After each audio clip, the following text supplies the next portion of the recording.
Hello दोस्तों, कैसे हो? आशा करता हूँ अच्छे होंगे, मस्त होंगे।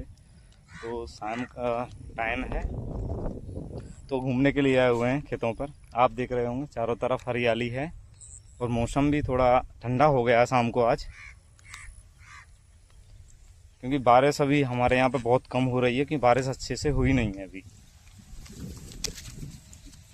ये हम खेतों पे अपनों पे आ चुके हैं। हमारे चारों तरफ धान की फसल है इस टाइम, और आप दूर दूर तक देख रहे होंगे चारों तरफ धान की फसल मिलेगी हमारे यहाँ, क्योंकि अब की बार बारिश बहुत कम हुई है। माने तो इस सीज़न की पहली बारिश एक बार तेज़ हुई थी बीच में, उसके बाद में आराम आराम से हुई है पूरी बारिश, और अच्छी बारिश हो नहीं पाई है अब की बार में। तो धान की फसल वैसे तो अच्छी है, चारों तरफ देखो हरियाली आप देख रहे होंगे, चारों तरफ वैसे अच्छी है, और वैसे कोई दिक्कत नहीं है फसल में अब की बार। पूरे हमारा जो गांव है उस पूरे गांव में अच्छी फसल है, क्योंकि पानी ज़्यादा नहीं है, लिमिट का ही पानी है, और जो नहर है उसमें अच्छा पानी है, कोई दिक्कत नहीं है पानी की। तो क्योंकि पिछली बार क्या है कि आपको मेरा दूसरा चैनल पर वीडियो पड़ी हुई है, तो उस पर क्या है कि बारिश बहुत ज़्यादा तेज़ हुई थी, तो जितना भी हमारी फसल थी सब पूरी फसल ख़राब हो गई थी। और अब की बार देखो मैं आपको फसल दिखाता हूँ पूरी अच्छे से,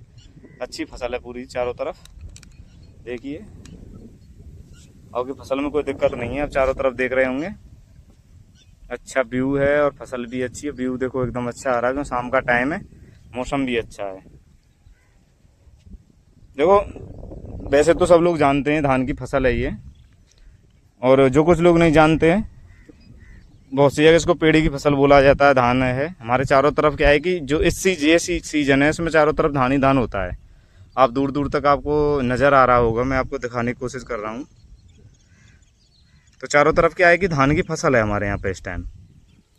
और ये फसल पहले क्या होता था कि हमारे यहाँ तो होती गन्ने की फसल बहुत ज़्यादा, परंतु जब से हमारे यहाँ चीनी मिल है हमारे यहाँ छाता पर, वो जब से बंद हुई है, तो हमारे यहाँ क्या है कि चारों तरफ धान की फसल लगना चालू हो गई थी, करना चालू कर दिया किसानों ने। क्योंकि यदि धान की फसल चालू नहीं करते किसान तो कोई दूसरा ऑप्शन नहीं था, क्योंकि यहाँ थोड़ा पानी की ज़्यादा भरमार होती है हमारे यहाँ चारों तरफ, आप देख रहे होंगे। अब भी धान की फसल है तो पानी बिना तो होती नहीं है ये भी, और इसका मतलब क्या है कि यहाँ पे पानी की थोड़ा ज़्यादा होता है हमारे यहाँ चारों तरफ में। तो गन्ना मिल जब से बंद हुई है, मुझे लगता है कि 2002 या 2003 या 4 के आसपास बंद हुई है।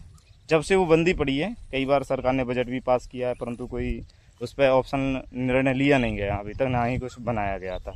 परंतु क्या है कि फ़िलहाल के टाइम में बहुत तेज़ हमारे किसानों द्वारा वहाँ पे और फौजी भाइयों द्वारा धरना प्रदर्शन चल रहा है उस जगह पे। आज देखें तो कई दिन से चल रहा है।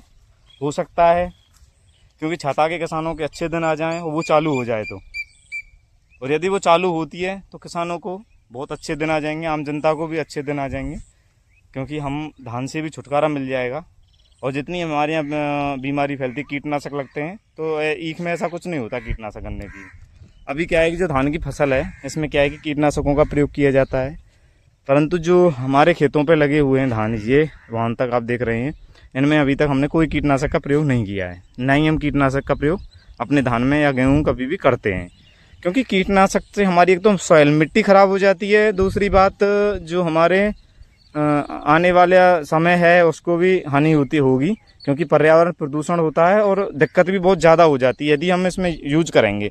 तो इसमें जो बाल आएगी, और फिर उसमें क्या कोई ना कोई अंश, कितना भी % अंश तो आता ही है, हर चीज़ में आता है। या आप धान की बात करो या कोई भी अन्न हो, गेहूँ धान चावल कोई भी फसल हो, यदि हम कीटनाशक का प्रयोग करते हैं तो उसमें उस कीटनाशक का कोई थोड़ी बहुत % अंश उसमें आता है, फिर हमारी वो बॉडी में जाता है, जिससे क्या है कि हमारी दिनचर्या पे बहुत फ़र्क पड़ता है, और हमारी जो जीने की लाइफ है वो भी कम होती जा रही है इन दवाइयों की वजह से। इसलिए क्या है, यदि हमारे यहाँ गन्ना मिल चालू होती है तो बहुत अच्छे शुभ दिन है किसानों के आ जाएंगे, क्योंकि हमारे जो पशु हैं उनके लिए भी चारा एकत्रित हो जाएगा, चारा की हमें कोई कमी नहीं रहेगी। और क्या है कि पशु दूध भी अच्छा देते हैं उससे, और किसानों के लिए बहुत फ़ायदेमंद भी होता है गन्ना मिल चालू होने पर, क्योंकि गन्ना मिल चालू होने से हमारे यहाँ फ़ायदा ही फ़ायदा है। क्योंकि गुड़ हमको एक प्योर गुड़ मिलेगा, साथ में चीनी भी हमको यहीं से उपलब्ध होगी, अच्छी चीनी उपलब्ध होगी। और जो चीनी का रेट फ़िलहाल में 55-56 रुपये, और अपना बूरा है जो 60-62 रुपये तक पहुंच रहे हैं, वो रेटों में भी कमी आएगी। यदि हमारे यहाँ छाता मिल चालू होती है तो।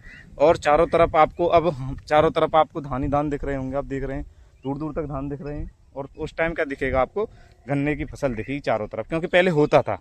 आप जहाँ तक देखेंगे दूर दूर तक पहले गन्ने की फसल होती थी, और आप अब भी देख रहे होंगे, अब आप देख रहे होंगे दूर दूर तक आपको धान की फसल देखने को मिलेगी। क्योंकि जो गन्ना मिल बंद हुई थी तब से किसानों के पास कोई ऑप्शन तो था नहीं कि हम इसको वो कर लें या कोई दूसरा ऑप्शन कर लें, हम बाजरे या बाजरा बोलें, क्योंकि हमारे यहाँ बाजरा उत्पन्न तो हो जाएगा परंतु आगे नहीं होता, क्योंकि पानी बरसात में पानी हमारे यहाँ जो मिट्टी है वो चिकनी है, पानी को एब्जॉर्ब नहीं करती अपने अंदर, और वो पानी भरा रहता है, जिससे क्या है कि जो बाजरे की फसल है वो घर जाती है। तो इसलिए हमारे पास जो ऑप्शन बचा था वो केवल ये चारों तरफ पूरे एरिया में धान का ऑप्शन बचा था। तो हमारे चारों तरफ आप देख रहे होंगे दूर दूर तक कि धान ही धान दिखेगा आपको, धान है। और फसल भी हमारे यहाँ अच्छी होती है, आप देख रहे होंगे अच्छी फसल है एकदम बिल्कुल। और जो भी किसान भाई हमारे चैनल पे जुड़ते हैं या हमारे चैनल को लाइक या सब्सक्राइब करते हैं तो प्लीज़ देखो, किसान होता है उसे हर चीज़ की नॉलेज होती है, कोई भी क्षेत्र में सही किसान के में हर चीज़ की नॉलेज होती है। हर फसल की नॉलेज ना कहूँ तो थोड़ी बहुत तो हर फसल की भी नॉलेज रखता है, अपने खेत की मिट्टी के बारे में या अपने क्षेत्र की वहाँ पे कैसी फसल होती है। तो प्लीज़ अपने अपने क्षेत्र की मिट्टी या फसल के बारे में कमेंट करके ज़रूर बताएं कि आपके यहाँ कौन सी फसल होती है, किस राज्य में कौन सी फसल होती है। क्योंकि जो मैं इस टाइम जो अपना ब्लॉग बना रहा हूँ ये है मथुरा, उत्तर प्रदेश का एक ज़िला है मथुरा। यहाँ पे हमारा जो क्षेत्र का नाम है वो गोवर्धन क्षेत्र पड़ता है, हमारा छाता गोवर्धन क्षेत्र है ये पूरा, जिससे मैं आपको वीडियो बना के दिखा रहा हूँ। ये छाता गोवर्धन क्षेत्र है। तो इसमें क्या है कि यहाँ पे हमारे ज़्यादातर जो जो गोवर्धन और छातावारी बेल्ट है किसान की, इसमें क्या है ज़्यादातर धान की खेती है। पूरा बेल्ट मिलेगा आपको, इधर कोसी तक, और इधर निकल जाओ आप जो हमारा बॉर्डर है वहाँ तक, राजस्थान का बॉर्डर पर जाते गोवर्धन से निकल के, तो वहाँ तक क्या है कि हमको धान की फसल ही मिलेगी चारों तरफ। क्योंकि धान की फसल उधर क्या जो ये बेल्ट है ये थोड़ी क्या है ज़मीन नीची ज़मीन की बेल्ट है और चिकनी मिट्टी की बेल्ट है पूरी। तो इसमें क्या है कि यहाँ पे ज़्यादा पानी होता है, तो इसलिए किसान क्या है पहले गन्ना को पसंद करते थे, अब क्या है कि धान की फसल को पसंद करते हैं। आप देख रहे होंगे मौसम भी अच्छा हो रहा है, अभी बादल हो गए हैं हमारे यहाँ पे, थोड़े थोड़े बादल हो रहे हैं क्योंकि अब की बार बारिश बहुत कम हुई है, तो अभी बादल हो रहे हैं आप देख रहे होंगे, परंतु अभी बरसात नहीं हो पा रही है। अब ये कारण क्या है पता नहीं। अब की बार क्या है कि जो हमारा मथुरा डिस्ट्रिक्ट है यहाँ पे बहुत कम बारिश हुई है। अभी सीज़न की एक ही बारिश हुई है हमारे यहाँ तो केवल, तो थोड़ा बूंद बांद हुई है वो अलग बात है, परंतु जो बारिश होनी चाहिए थी मेन बारिश है वो एक ही हुई है अभी तक।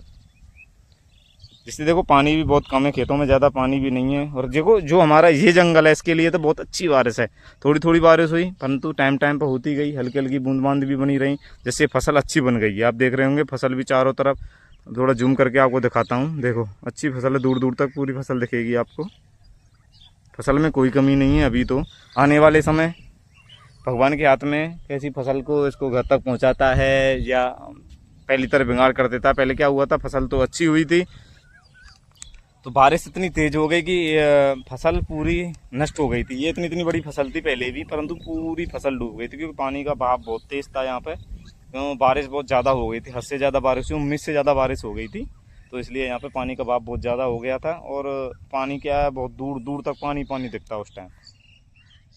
अभी क्या है कि जो हमारा चैनल है इस पर हमने नया चैनल स्टार्ट किया है, प्लीज़ अपनी सपोर्ट बनाए रखें सभी दोस्त, और वीडियो को शेयर भी करें, नई नई इन्फॉर्मेशन आती रहेंगी आपको हमारे ब्लॉग के माध्यम से। आप देख रहे होंगे सामने भी आप देख सकते हो, देखो फसल है। अब यहाँ क्या है कि देखो आप सामने दिखाता हूँ, ये पेड़ देख रहे हैं, ये हैं जामुन के पेड़, आप यहीं से काउंट करोगे जामुन के पेड़ हैं ये 10 कम से कम 20-22 के आसपास पेड़ लगे हुए हैं जामुन के। तो क्या है कि देखो प्रकृति से भी किसान को प्यार होता है, क्योंकि प्रकृति ही उसको देती है खाने को, प्रकृति ही पे ही निर्भर है। जो किसान है वो प्रकृति पर ही निर्भर रहता है, तो प्रकृति से ही प्यार होता है किसान को। देखो चारों तरफ हरियाली का मौसम है, तो किसान एक सबसे बड़ी बात ये है, एक किसान एक ऐसा जीव मान के चलो, या किसान एक ऐसी वो व्यवस्था है किसान की, क्यों जो हरे पत्ते होते हैं फसल के उससे भाई खुश होता है। इसके अलावा उसको ये नहीं है कि आने वाले समय में क्या होगा, सब भगवान भरोसे छोड़ देता है कि भगवान जाने क्या होगा, भगवान भरोसे है सब चीज़। परंतु जो ये आपको हरियाली दिख रही है, किसान इस हरियाली पर ही खुश है कि हाँ कम से कम मेरे खेतों में हरियाली तो है चारों तरफ, चाहे आने वाले समय में ये फसल उसको मिले या ना मिले, वो ऊपर के वाले के भरोसे होती है। तो किसान क्या है कि हरियाली पे ही खुश रहता है हमेशा। तो ठीक सभी दोस्तों, चैनल को प्लीज़ सब्सक्राइब करें और वीडियो को शेयर करते रहें, जिससे कि आने वाले समय में आपको और अच्छी अच्छी वीडियो मिलती रहेंगी चैनल पर। क्योंकि ये जो चैनल बना हुआ है ये केवल ब्लॉग के लिए बनाया है मैंने। मेरा दूसरा भी चैनल है, वो है वेद प्रकाश अय्यर के नाम से, ब्रजवासी के नाम से चैनल है। उस पर शॉर्ट्स आते हैं ज़्यादा, परंतु ये इस पर लॉन्ग वीडियो आएंगी। आपकी जितनी हमारी वीडियो आएंगी इस पर लॉन्ग वीडियो आएंगी। हम वीडियो बनाते रहेंगे क्योंकि छुट्टी का समय है, आज संडे है, तो इसलिए आज थोड़ा टाइम मिला तो हमने सोचा कि चलो हम ब्लॉगिंग करते हैं, आज देखते हैं अपने खेतों पर क्या है, कैसे है खेत। तो इसलिए हम आ गए थे यहाँ पे देखने के लिए। और आने वाले समय में आपको नई नई वीडियो भी मिलती रहेंगी, अच्छी अच्छी वीडियो मिलती रहेंगी। प्लीज़ चैनल को सब्सक्राइब करें और वीडियो को शेयर करें। और जो भी भाई कमेंट करके अपने अपने एरिया है, अपने अपना क्षेत्र है, अपने अपने राज्य के बारे में बताएं, कौन सी फसल होती है वहाँ पर, कैसी मिट्टी है। सभी दोस्तों के लिए थैंक यू। राधे राधे।